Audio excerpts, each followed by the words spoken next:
I had two near-death experiences, at 5 years old and at 15. My first near-death experience was when I was 5 years old. I lived in an apartment with my mother and siblings in Chicago, Illinois. My mother, who battled from depression, was given green and black capsules for her illness. At the time, my mother would hide candy from us and would only give us candy after dinner. I used to see her take medicine in the bathroom and thought that she was taking candy. After she took her medicine, she went and attended to my younger brother and sister. I climbed on top of the sink, opened the medicine cabinet, opened her pills, and swallowed a few. When my mother called for me, I ran from the bathroom and everything around me went black. I don't know how long I was out. Later on, I found out it was almost 2 hours. My mother did not drive and she called my father from work. I was taken to Cook County Hospital. My near-death experience went like this.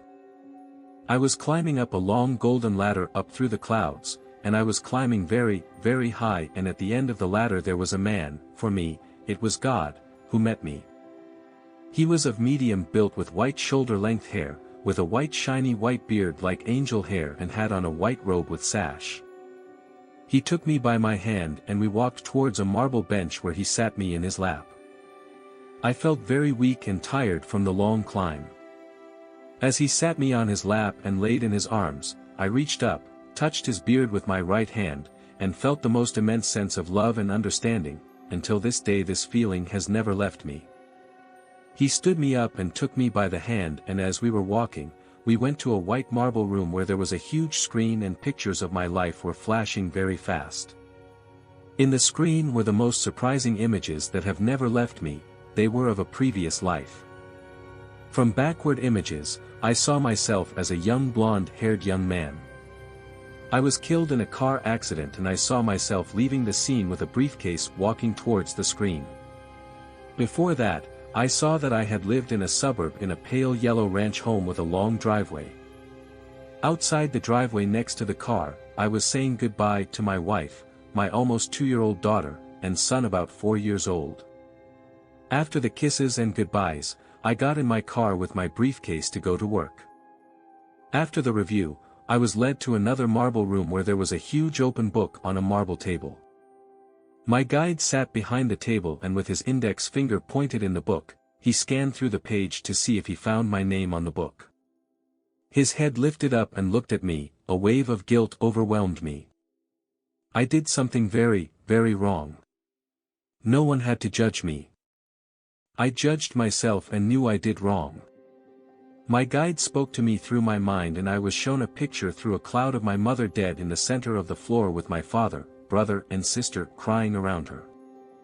He told me it was not my time and that I had to go back for her. After what was shown to me, I went down very quickly and found myself in the hospital room with doctors and nurses working on me. I had rubber tubes through my nose and was strapped down. I stayed in the hospital for 2 weeks. Until this day, after the review of the previous life, I do not drive a car. Since this near-death experience, I have not forgotten this. I also had another near-death experience at the age of 15. Since these experiences, I always felt that I have 1 foot in heaven and 1 foot on earth and not truly or completely here. Judged by works, and I saw the dead, small and great, stand before God, and the books were opened, and another book was opened, which is the book of life, and the dead were judged out of those things which were written in the books, according to their works. And the sea gave up the dead which were in it, and death and hell delivered up the dead which were in them, and they were judged every man according to their works. My second near-death experience was when I was 15 years old in Hartford, Connecticut. I had gotten out of a day of high school classes and went alone to a dentist appointment to have a molar removed. The dentist had given me ether in a mask for me to breathe into and I was completely out. In the experience, I saw a black and white circle going round and round, then there was a noise as if someone had turned off an electrical signal or switch. After hearing the signal turned off, I felt complete detachment from my body and detachment for what I had on earth. I was in a vast black and white circle that turned into a tunnel and was drawn to it in a vacuum going very fast. While going through the tunnel, I heard what sounded to me like a roaring freight train with fast ding, ding, ding sounds. The top pulled me back of my head going very fast into the vast semi-clouded tunnel. As I was going through the tunnel, I also heard wind chimes ringing. As I was midway through the long tunnel, I found myself diverted to a long hallway. There were 3 large oak doors, one on the left, one across to the right and one going straight. I was drawn to open the first door to the left. When I went inside the room, the door closed behind me by itself and I was in pitch black darkness. I was conscious of where I was and it seemed that there were other people there in the dark mumbling. I couldn't understand why I was there and I felt very sad. I was saying in my mind, Jesus, I don't belong here, and feeling very sad. I was praying to Jesus for help.